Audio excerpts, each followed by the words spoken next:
Hey, what's up, everybody? It's your boy Black. Today, we're going to talk about season 8, episode 4 of Ready to Love.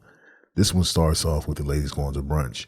Everyone seems to be having a good time. Then Kat walks in, and next thing you know, some people are giving her the side eye. I'm wondering why. But it comes to me that I feel that it's women out here who are pretty women, but they don't really like other pretty women because they may have been passed up before. Maybe it's a deeper issue than that. But for me, I think that if you have to warn somebody to not come for your connection, you don't really have a connection. If you got to tell somebody, hey, just stay away from mine. That's all I want to just stay away from mine. It makes it seem like you can't trust the man that you're connected with. If you can't trust the man you're connected with, why are you connected with that man? So just a little something I picked up, man, on just the first few seconds of the episode. It seems a bit off to me that some women are being catty like that, or territorial, probably a better word.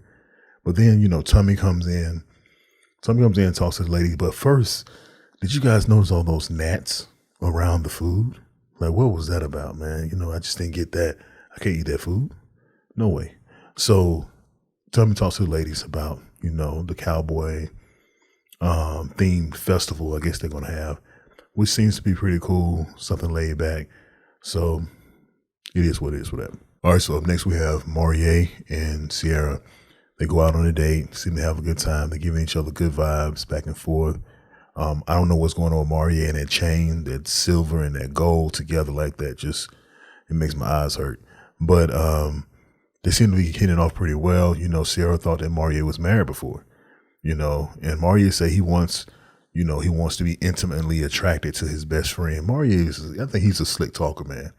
Nothing's wrong with that if you really back it up, but I think Marié is a slick talker because he says some things to these women that make them swoon.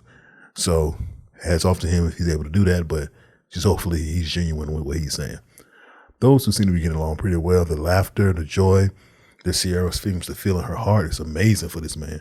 So she lets it out that she's been single for 4 to 5 years. First thing I want to know is why.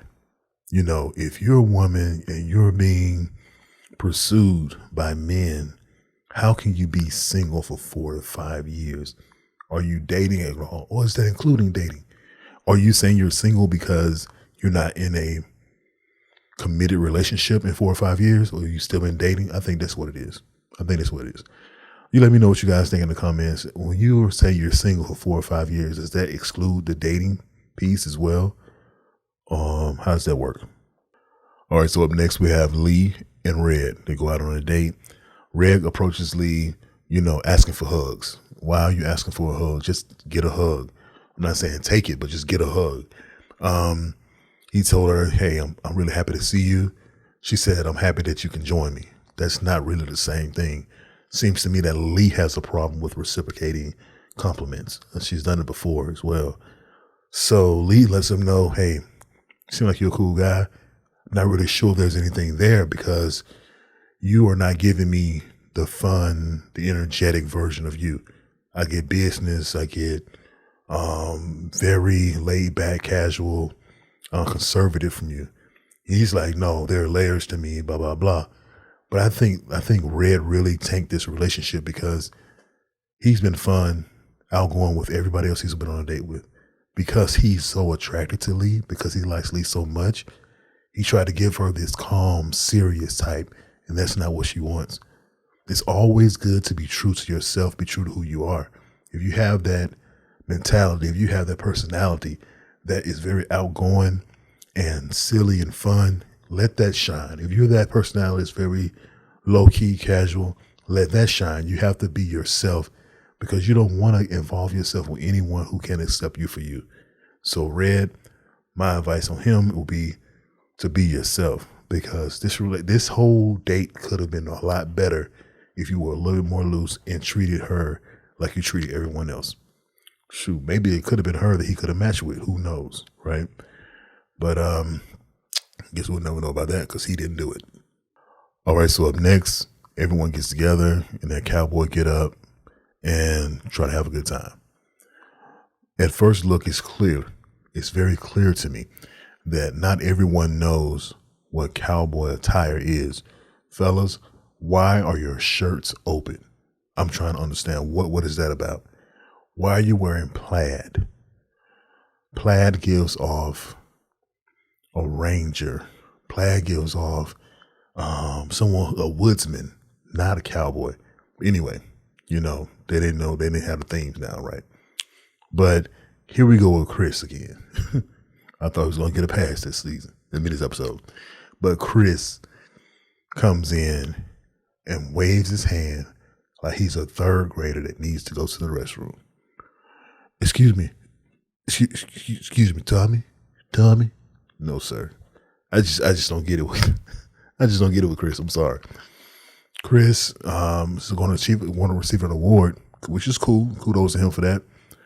He said he needs to excuse himself. I don't really understand why, because he stayed most of the time anyway.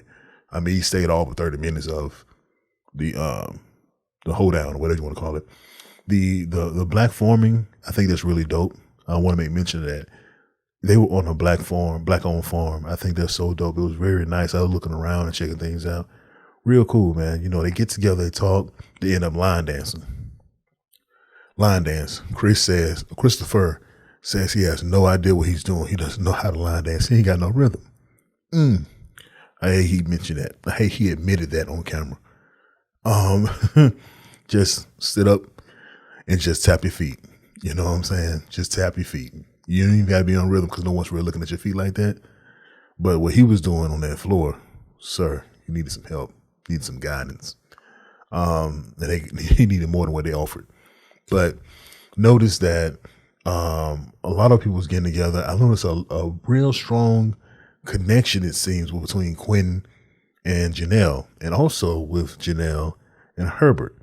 Herbert seems to be that guy for everyone. They're saying that Herbert gives off this grown man type of vibe, and maybe he does, you know what I'm saying, to a woman. That's cool.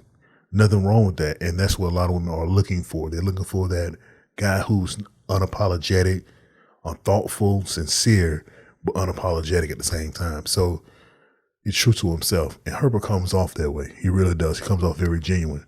So shout out to Herbert for that. That's what a lot of women are needing right now. So I think that the interaction between him and Janelle and Quentin and Janelle is a little different. Quentin is really, really shooting his shot hard when it comes to Janelle, even though Lee's in the picture as well, but he's really coming out to Janelle. So Janelle says she wants someone that's gonna be able to pick her up. Okay, cool. Nothing wrong with that. But it's a casual conversation. It's all good. Next connection I saw, well, not necessarily a connection, but I saw the Red and Unique situation. I don't understand why they even thought to revisit that, because after that first conversation, it would have been a wrap for me. You would be able to tell me who Unique was. I would have forgot her whole name. Oh, she's still here? Who's that? Why are you having the third and fourth conversation with her? She doesn't like you, sir. She doesn't like you. So that shows how much you really do like Unique. You must have heard Unique's name in the streets or something, because you won't let that go. You won't let that die for anything. So why are you trying to rehash this? So Red, man, it's unfortunate, but you cannot get everyone to like you. You just can't.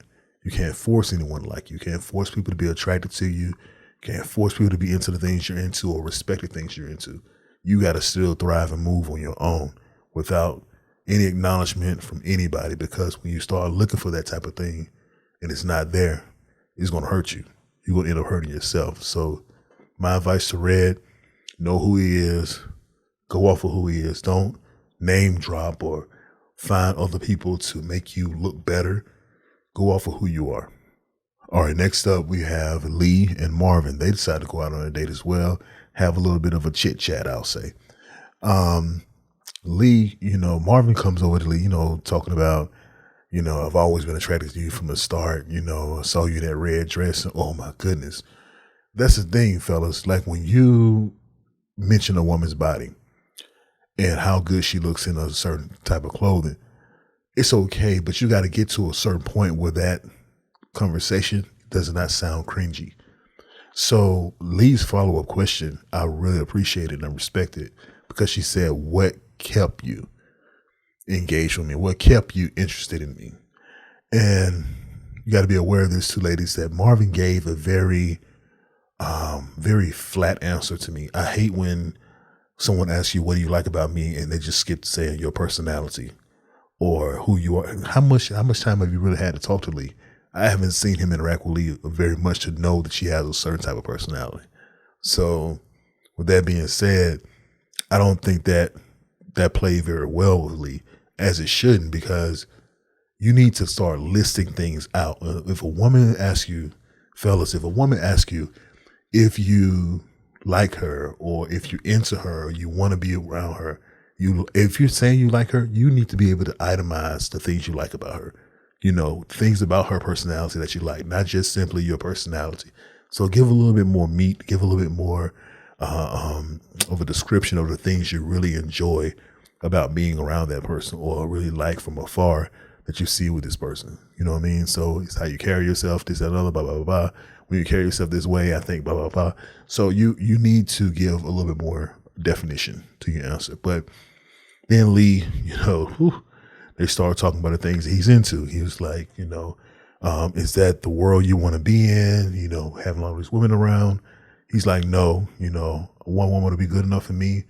And she's like, well, I'm not sure, because it seems like it's a tall ask. He said, well, the women I'm into, they don't have a problem with the things I'm into. So of course she asked, what are you into? And this man let the whole truth out. I'm talking about let the whole truth out. You don't do that, sir. You got to hold something back. Okay, not lie, but you got to hold a little bit back. This man said he wants it all.